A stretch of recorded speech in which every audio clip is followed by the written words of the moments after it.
Assalamualaikum warahmatullahi wabarakatuh.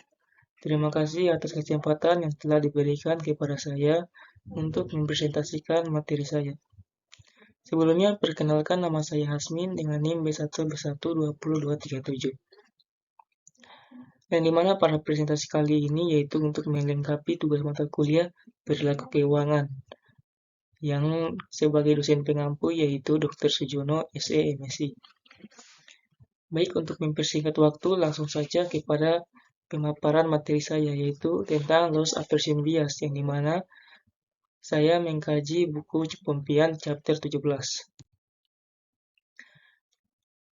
Pokok bahasan. Adapun pokok bahasan kali ini yaitu yang pertama sejarah dan definisi loss aversion bias. Jadi pada sejarah dan definisi loss aversion bias ini yaitu membahas tentang sejarah dan mengenai definisi loss aversion bias tersebut. Yang kedua yaitu deskripsi teknis. Yang ketiga aplikasi praktis dan yang keempat implikasi bagi investor. Lanjut pada pembahasan pertama yang dimana yaitu sejarah dan definisi loss aversion bias. Loss aversion bias dikembangkan oleh Daniel Kahneman dan Amos Tversky pada tahun 1979 sebagai bagian dari teori prospek asli. Secara khusus, sebagai tanggapan terhadap pengamatan teori prospek bahwa orang umumnya merasakan dorongan yang lebih kuat untuk menghindari kerugian daripada memperoleh keuntungan, sejumlah penelitian tentang kehilangan telah melahirkan aturan umum. Secara psikologis, kemungkinan kerugian rata-rata 2 kali lebih kuat sebagai motivator daripada kemungkinan membuat keuntungan dengan besar yang sama.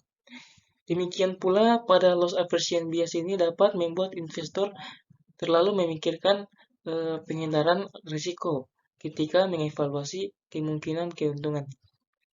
Karena pada loss aversion bias ini yaitu untuk menghindari kerugian dan masalah yang lebih mendesak daripada mencari keuntungan. Jadi ketika investor melakukan investasi, investasi mereka mulai berhasil, mereka cepat-cepat melakukan yang namanya penjualan, yang dimana mereka takut bahwa pasar mungkin membalikan dirinya sendiri dan membatalkan pengembalian mereka. Jadi masalahnya di sini adalah bahwa diinvestasi prematur untuk melindungi keuntungan dan membatasi potensi kenaikan. Singkatnya, penghindaran kerugian menyebabkan investor menahan investasi mereka yang hilang dan menjual investasi mereka yang menang, yang mengarah ke pengembalian portofolio yang kurang optimal.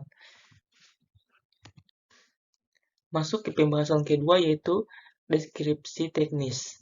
Jadi definisi teknis dari loss aversion bias berasal dari teori prospek, yang dimana Kahneman dan Tversky tidak secara eksplisit menyebutkan preferensi relatif yang konkret.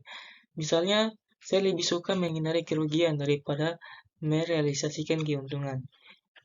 Jadi sebaliknya, mereka membahas penghindaran kerugian dalam konteks fungsi nilai perwakilan utilitas berbentuk S yang memodelkan seluruh tahap evaluasi dalam teori prospek.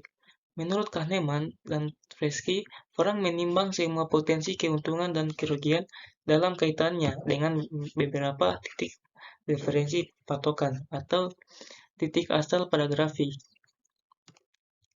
Baik, pada gambar ini yaitu gambar 17.1 yang dimana gambar ini menggambarkan fungsi nilai atau prinsip teori prospek.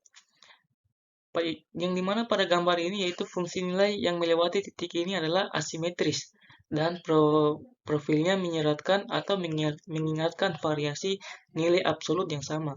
Dampak kerugian yang lebih besar daripada keuntungan hasilnya adalah bahwa perilaku mencari risiko berlaku dalam domain kerugian atau di bawah sumbu X.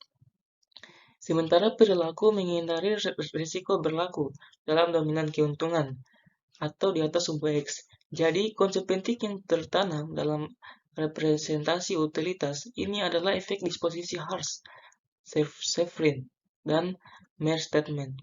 Jadi efek disposisi adalah keinginan untuk menahan investasi yang merugi terlalu lama atau perilaku mencari risiko dan menjual investasi yang menang terlalu cepat atau perilaku penghindaran risiko. Jadi pada aversion bias ini yaitu yaitu para investor lebih cepat menjual investasinya atau selalu menghindari kerugian.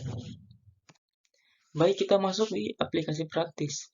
Jadi pada aplikasi praktis ini loss aversion bias yang diamati dalam praktiknya adalah sebagai efek disposisi, sering dilihat oleh praktisi manajemen kekayaan.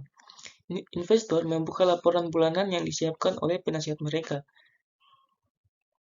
dan biasanya melihat pemenang dan pecundang dalam kasus klasik penghindaran kerugian. Klien takut menjual sekuritas yang belum berkinerja baik. Gate event IT memegang dan nalurinya adalah untuk menahan investasi yang hilang. Setidaknya, itu rebound cukup bagi klien untuk mencapai titik impas. Seringkali bagaimanapun penelitian tentang investasi yang merugi akan mengungkapkan perusahaan yang prospeknya tidak memperkirakan rebound dan terus memegang saham di perusahaan sebenarnya, menambah risiko pada portofolio investor karena perilaku klien mencari risiko yang sesuai dengan jalur fungsi nilai, yang dimana ada pada gambar 17.1 tadi. Jadi loss aversion bias itu selalu mengamati praktiknya sebagai efek disposisi, yang dimana efek disposisi adalah keinginan untuk menahan investasi yang merugi terlalu lama atau perilaku mencari risiko dan menjual investasi yang menang terlalu cepat atau atau mendapatkan return dengan cepat. Jadi mereka langsung menjual saham tersebut, yaitu yang dinamakan perilaku penghindaran risiko. Jadi mungkin hanya itu saja materi yang bisa saya bawakan. Lebih dan kurangnya mohon dimaafkan. Dan saya ucapkan wabillahi taufiq wal hidayah. Wassalamualaikum warahmatullahi wabarakatuh.